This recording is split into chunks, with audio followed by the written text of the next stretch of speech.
could have been used, or some of the things that could have been used to remove oil at sea were not able to be used because of the Clean Water Act requirements that of zero discharge in any kind of processed water. If you could have removed 50% of the oil on a first pass, you know that was something that I thought could have removed a lot more of the product at sea, and I think that's really where the focus, and that's where we appreciate having those federal resources from the Coast Guard out there on scene, was to remove that oil before it ever arrived at even state water boundaries. You know, we could have perhaps removed more of the oil at sea and not had those kind of inflexibilities limit the response and learning on site. Yeah. During normal operations, we have a situation where we have to discharge petroleum contact water to stop the operation. We discharge petroleum contact water into the water behind the building to keep the operations going. Yeah. I was stepping out of operations. Great idea to try and in fact when the on-scene coordinators sit and work on a spill, those are conversations you have in consultation with your scientific support coordinator. The difficulty in any spill response is getting resources there very, very quickly to try to do just that. And it's been compared to standing up a multi-million corporation overnight, essentially, on large spill responses. And the type of skimming that could be done right away when that is in concentrated enough form in an environment where you can get to it, it's hard to get those resources there. That's why they're pre-identified. That's why the responsible parties that deal with oil products have their own response plan that has contractors lined up to get there as quickly as they can, but it really is. And that's why we want an agile plan that really specifies, okay, who are you going to call right now to get out there? Because you got to stand up that multi-million dollar corporation. What are the updating requirements on the AC? There is, the area committee is supposed to meet at least annually. In fact, I think because of this spill, there was no such thing. This plan was last updated in 2009. I think there were some updates. The requirement's every 3 years, but we put inputs in every year. We don't do major revisions like we're doing now unless there's a reason for that. So this is a major revision, and say this concludes in 2012, so in 2013 there'd be an ACG committee. Let's just say David retired next year. And his replacement, that would be an update to the plan because we put the new person, the new contact numbers. We do that every year. Area committee and county folks should participate in that, I think, right? Yes, sir. And I don't want to be negative, but the last time we did this, local folks had an opportunity to participate and didn't show up. Yeah, that's what I understood. That's why I was asking, kind of what do we expect in the future, so we can know in advance. And you're going to get invited. We're engaged now, so once this is concluded, though, we're looking at perhaps something annually to refresh. Absolutely. Yeah, and I want to say, in the spirit of my participation today and in the future, it's not about pointing backwards and saying that we should have. This is we will, or we should, not we should have. So that's why we're calling this the way ahead. Can I say that of the meetings I've been at, this has been at the top of productive conversations. What do you think, Carl? Yes. Mostly because Carl has said nice. Well, I know the history, and sometimes the history bears true. Yes, young lady. My name's Renee Gibson from Western Carolina. I have a question more than a comment here. In regards to engaging with impacted communities, what do you feel are the 2 or 3 big lessons learned over the last year that you're influencing?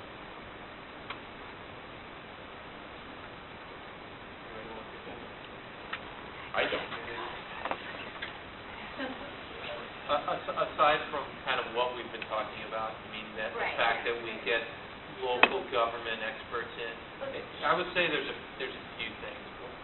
one thing actually that came up yesterday was access to private properties, and we also talked about including that data in the ACP because those are impacted, and what type of public use is involved in that. It's hard to capture that the privately held land, and maybe I didn't realize the local publicly held land is not incorporated. It may have been, it just didn't Didn't jump out jump out at at us you. with that. It would be like priorities for federal and state lands.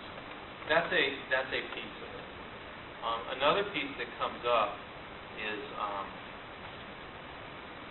often, in fact, when I was at Costa de San School, the use of volunteers in response to a hazardous release, and it's a coordination, it's a training, and it's a safety piece that all factor into how volunteers can be engaged in response. Liability. Liability is a piece as well. And what the lesson of Costa Busan, in fact, I think there's a volunteer section that we added in after Costa Busan to the plan. Is that right, Ashley? I remember we were talking about that. We added in one, and then we added a more detailed one as a result of Mississippi Canyon 2. But the unique twist of this particular one was the RP was willing to pay all these folks, and the Vessel of Opportunity program,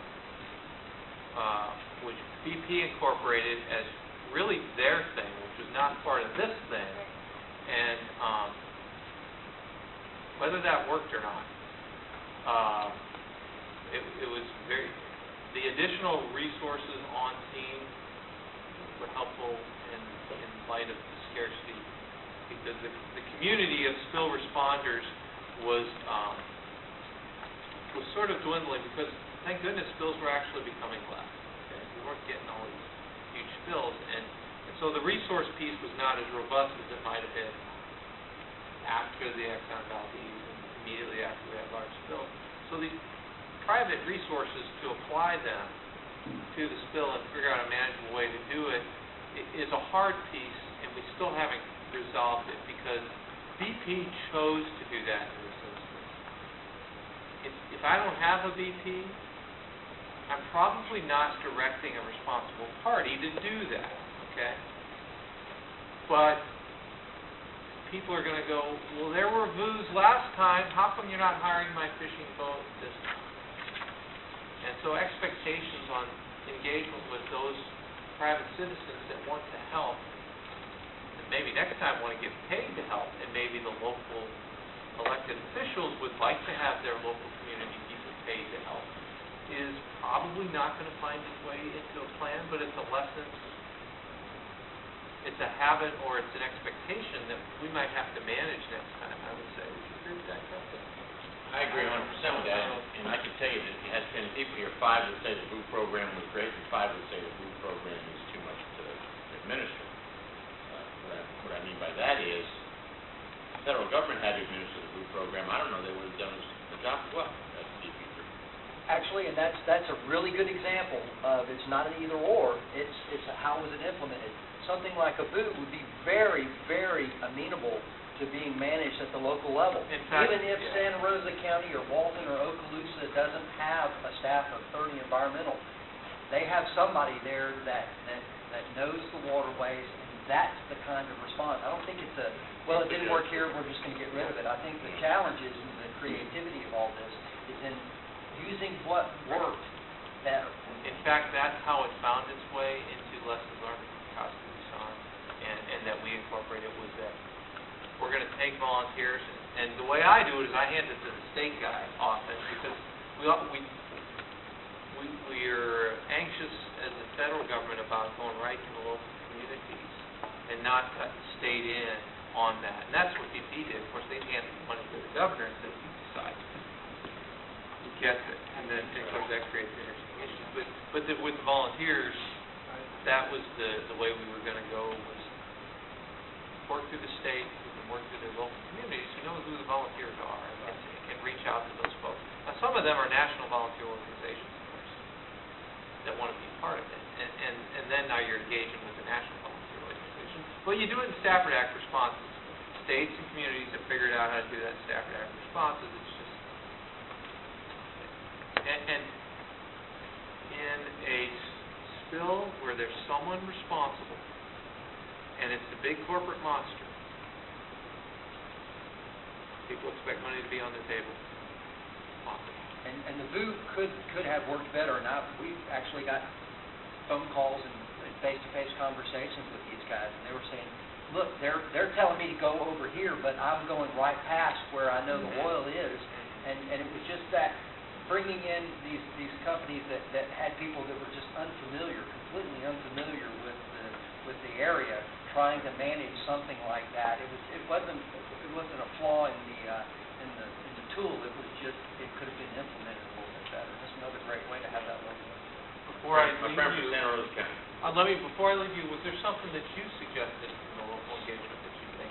Well, I think mostly I'm also talking about like the community members, the landowners and something else, and also like petitions to the actual people separate from county or politicians. So, your everyday community members that need to be engaged as well. Or, the NGOs are a huge piece of helping and will be for a long time. So how is that going to be? There's some breakdowns over the last year. Yeah, great point. We were inundated with volunteers and coastkeepers, and organized volunteers, where it wasn't a real effective avenue. And the hard part with volunteer coordination is, as anyone that knows, part of the response, there's a lot of safety aspects, a lot of, first aid. Most people are going to volunteer, they're going to want to do emergency, and that's what they want to do. Excuse me one second. Let me just acknowledge Grover because he went to school with my oldest son. Elected official Grover Robinson. Thanks for coming, Grover. Hi, Nice Grover. to see you. I'm sorry, where are you? Right Canby here? County. Canby County, great. Yeah, so perfectly happy to be here, and I guess I want to follow up on these guys do more of it than the elected officials. We want to back them up, and the issue that I have is we can do all the planning, and we certainly appreciate the ability to be in the planning, but if we're not going to be also included in the implementation, this thing is going to fall apart. And the reason I say that is certainly still in Tampa Bay or some of the other ones, or even in Valdez, where it's more localized and the product is fairly consistent, it's one thing. But this product was so challenging, and we saw that whether you could be in just different counties, and different methods work for getting it up. I think in that case, we have to have some flexibility within the jurisdictions. Everything can't simply run out of Mobile, and that's the one lesson that I think was the frustration that we felt here is we could have been more nimble if we had some abilities. And the reason I'm going to say is if you look at what we do with hurricanes, we've learned how to do hurricanes and emergency planning in the state of Florida very effectively. And we know what we're doing, but we've been given the latitude to make that happen with the state. And those things are there. This process, we came into it expecting we were going to have that team kind of process, and we kind of felt ourselves always on the back end of it. So we appreciate the opportunity to plan, and we want to plan, and we want to work together. But we've got to have the implementation. We've got to be a part of the table at the implementation because we felt much like everybody else. We were just kind of sitting out there twisting our thumbs, waiting to go. And then we started to try to encourage and do some things, but it was terrible. I mean, we were spotting the oil, and we had Robert down there. We were trying to get people to come to where it was, and they were running around over here.